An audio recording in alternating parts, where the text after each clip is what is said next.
साथियों नमस्कार, कैसे हैं आप सब लोग। आप सबको जय श्री राम, जय बालाजी की, जय खाटू श्याम जी की। साथियों आज एक इम्पॉर्टेंट टॉपिक पर मैं चर्चा करूंगा जो कि जुड़ा हुआ है food safety and standard act से।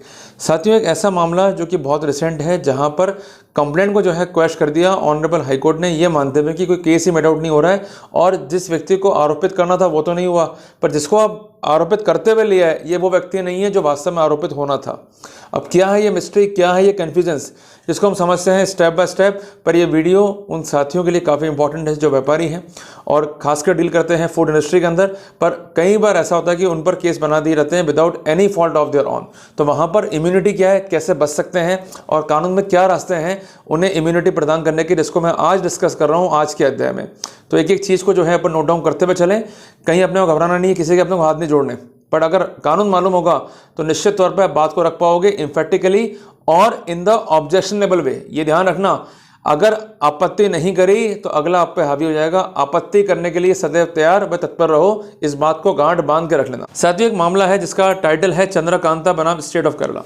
जजमेंट है ऑनरेबल केरला हाई कोर्ट का, जिसका पिटिशन नंबर है 2185/2017 और ये तय हुआ है 30 अक्टूबर 2024 को। ठीक है साथियों, इस मामले में क्या पोजीशन थी कि कोई कंप्लेंट थी जो थी under the provision of food safety and standard act 2006।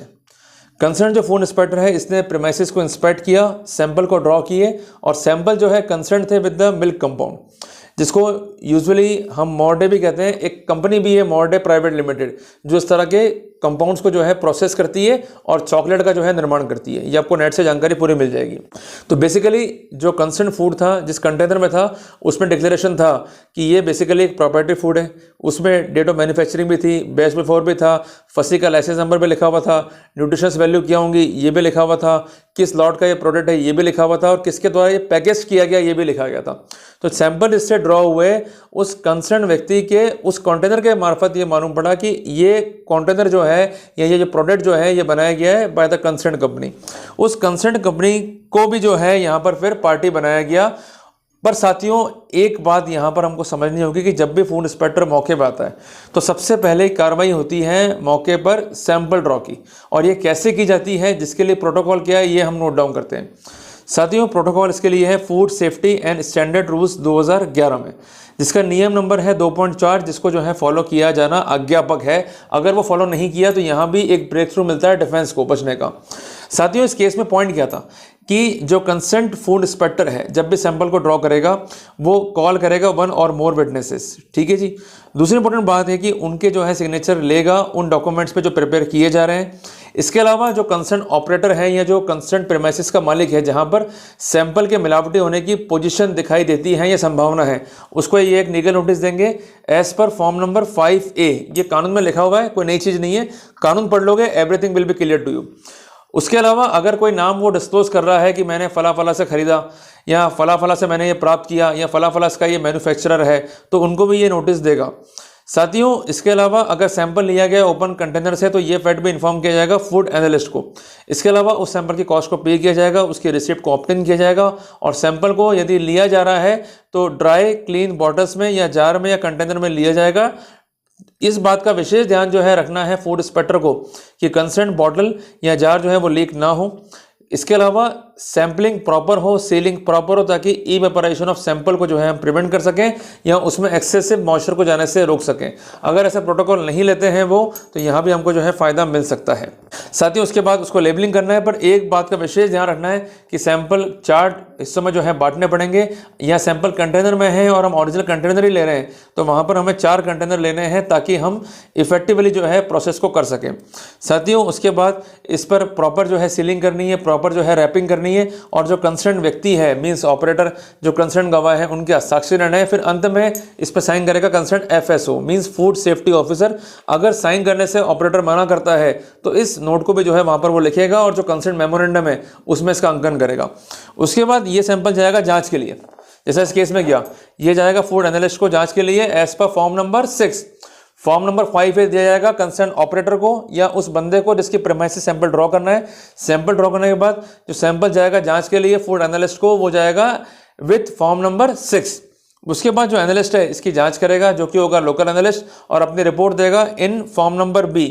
ये अपनी रिपोर्ट को जो है फॉरवर्ड करेगा डेजिग्नेट ऑफिसर को। यहाँ पर एक बात समझ लेना कि एफएसओ अलग चीज़ है और जो कंसर्न डेजिग्नेट ऑफिसर है ये अलग चीज़ है। और ये कंसर्न डेजिग्नेट ऑफिसर जो है ये कंसर्न अक्यूज को नोटिस सर्व करेगा कि अगर आपको इस रिपोर्ट पर आपत्ति है तो आप दर्ज करा दीजिए, और ये आपत्ति के लिए section 46 sub clause 4 food safety and standard act पर अक्यूज को जो है निर्भर करना होगा। अगर ये रिपोर्ट चैलेंज करता है अक्यूज बिफोर डेजिग्नेट ऑफिसर और वो अर्जी जो है अलाउ हो जाती है तो ऐसे सिनेरियो में सैंपल जाएगा वापस पुणे जांच के लिए। कहां पर? रेफरल फूड लेबोरेटरी में।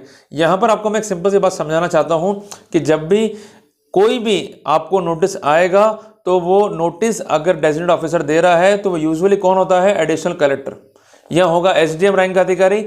उनको जो है नोटिफाइड किया गया है इस केस के अंदर कि अगर किसी व्यक्ति को सैंपल पर आपत्ति है तो निश्चित समयावधि में वो आकर आपत्ति कर दे। बट ये समयावधि कब से स्टार्ट होगी?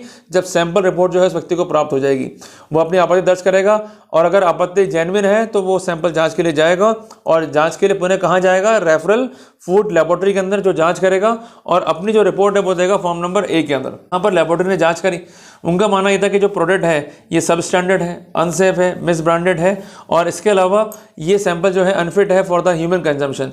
उसके बाद ये कंसर्न रिपोर्ट गई to the concern designate officer, उसने ये फाइल जो है पुटअप कर दी सैंक्शन अथॉरिटी को, जो इस केस में था कमिश्नर। उसने फाइल को देखा और सैंक्शन जो है अकॉर्ड कर दी। साथियों इस केस में यहाँ भी एक क्लू हमको मिलता है कि अगर सैंक्शन डिफेक्टिव है तो हम यहाँ से भी जो है बाहर निकल सकते हैं। पहला पॉइंट तो है सैंपलिंग डिफेक्टिव है, बाहर निकल गए। दूसरी बात, सैंपल जो है उसका रिपोर्ट गलत है, उसको हम चैलेंज कर सकते हैं, अगर वहाँ रिपोर्ट पक्ष में है तो बाहर निकल गए। तीसरा रास्ता है सैंक्शन ऑर्डर जो है अगर उसमें माइंड अप्लाई नहीं किया है, सैंक्शन ऑर्डर जो है गलत है तो वहाँ से भी हम जो है बाहर निकल सकते हैं। वो रास्ते हैं, डोर्स हैं। यहाँ पर फिर क्या हुआ? कंप्लेंट फाइल कर दी कंसर्न कोर्ट में। यहाँ पर भी जो कंसर्न कोर्ट होगा वो नोटिफाइड होना जरूरी है और उसके बाद अक्यूज को जो है कोर्ट ने सम्मन किया, अक्यूज से अपनी बेल को जो है प्राप्त किया। उसके बाद यहाँ पर एविडेंस लीड हुई। डिस्चार्ज जो है अक्यूज नंबर 3 ने फाइल किया, जो कि कंपनी का कंसर्न एमडी जो है बताया गया। उसने कहा कि मैं इस कंसर्न कंपनी का एमडी हुई नहीं, मैं डायरेक्टर हूं, जिस संबंध में मैं डॉक्यूमेंट पेश करना चाहता हूं। पर सबसे पहले मैं ये चाहता हूं कि जिन डॉक्यूमेंट के बेसिस पर मुझे एमडी बताया गया है वो डॉक्यूमेंट जो है पेश करे FSO means food safety officer. पर से कोई डॉक्यूमेंट जो है एफएसओ पेश ही नहीं कर पाया। समय बीतता गया और अल्टीमेटली उसने 2 डॉक्यूमेंट जो है पेश करे without knowledge and consent of the concern accused number 3।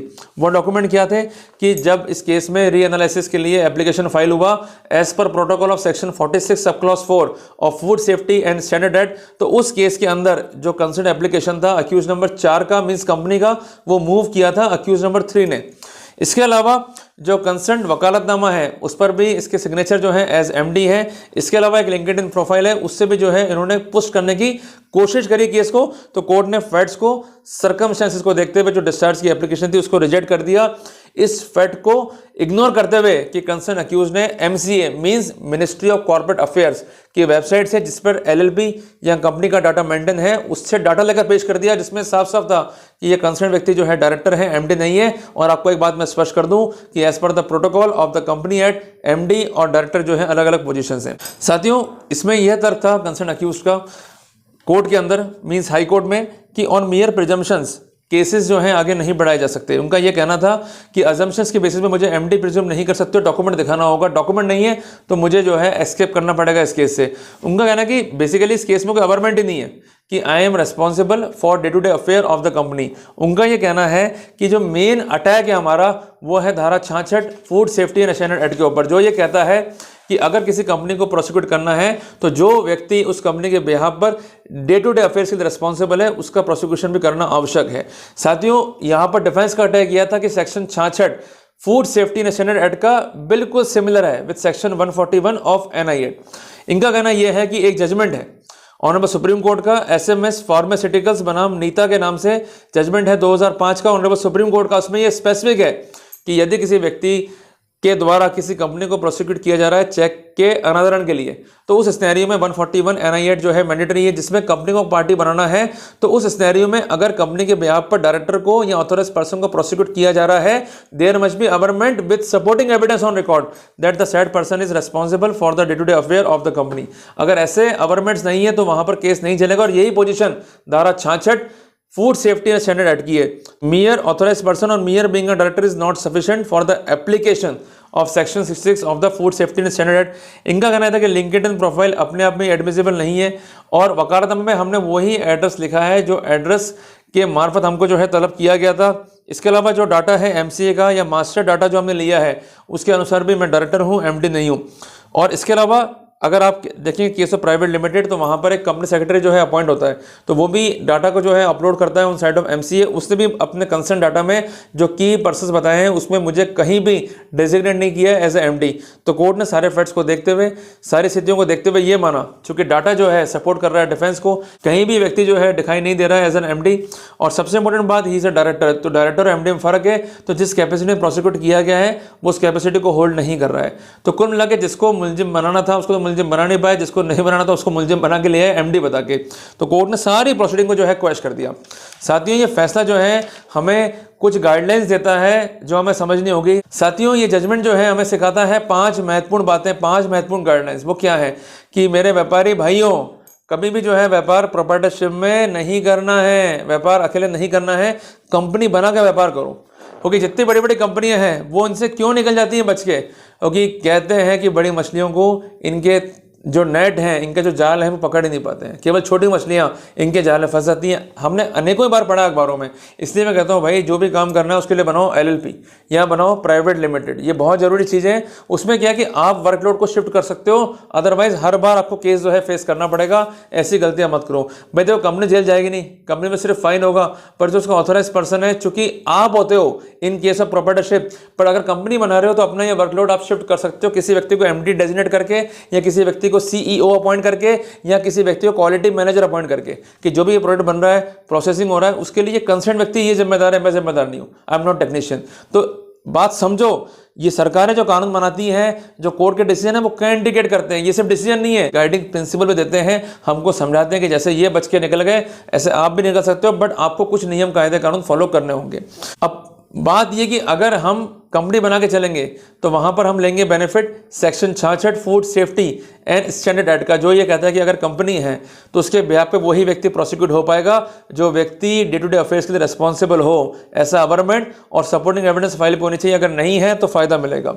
तीसरी बात है कि सैंपल प्रोसेस क्या है, उस पर भी जोर दिया करो। तो उसके लिए नियम नंबर 2.4 है food safety and standard rules का, वो काफ़ी इंपॉर्टेंट है। चौथी इंपॉर्टेंट बात कि अगर सैंक्शन दे दी गई है किसी मामले में तो सैंक्शन सही है या नहीं है, ये भी एक हमारे लिए बाईपास है निकलने के लिए। और सबसे इंपॉर्टेंट बात कि अगर रिपोर्ट गलत है उसको आप चैलेंज कर रहे हो, और नई रिपोर्ट और जो रिपोर्ट पुरानी है उसमें वेरिएशंस हैं, means report given by food analyst and report given by concern referral laboratory, तो उसका भी हम जो है बेनिफिट ले सकते हैं। Means the sample drawn was not representative. तो ऐसे कई नियम कायदे कानून पहले कहाँ थे, prevention of food adulteration act में, अब वो नियम कायदे कानून एक नए फॉर्मेट में आ गए हैं food safety and standard act में। बदला कुछ नहीं है, केवल नाम चेंज हो गया, कुछ प्रोविजंस जो है चेंज हो गए हैं, बाकी सब कुछ चीज़ें वैसे की वैसी है। तो अगर चीज़ समझ लोगे तो फ़ायदा ले जाओगे, नहीं समझोगे तो वही है कि भैया दुखी राम थे और रह जाओगे। तो दुखी राम से सुखी राम बनना है तो कुछ चीज़ों को चेंज करना होगा, तभी जो है फ़ायदा हमको वहाँ पर मिलेगा ही मिलेगा। तो उम्मीद करता हूँ कि आज के टॉपिक से हमें बहुत कुछ सीखने को मिला concerning the rights of the accused versus liability of the concerned accused when the accused is a company। ठीक है, तो उस स्नैरियो में प्रोसिक्यूशन जो है कैसे होगा और क्या क्या बिंदु जो है ध्यान में रखने हैं डिफेंस को और प्रोसिक्यूशन को। जल्दी मिलते हैं अपन एक नए टॉपिक के साथ। टिल देन, जय हिंद, जय भारत।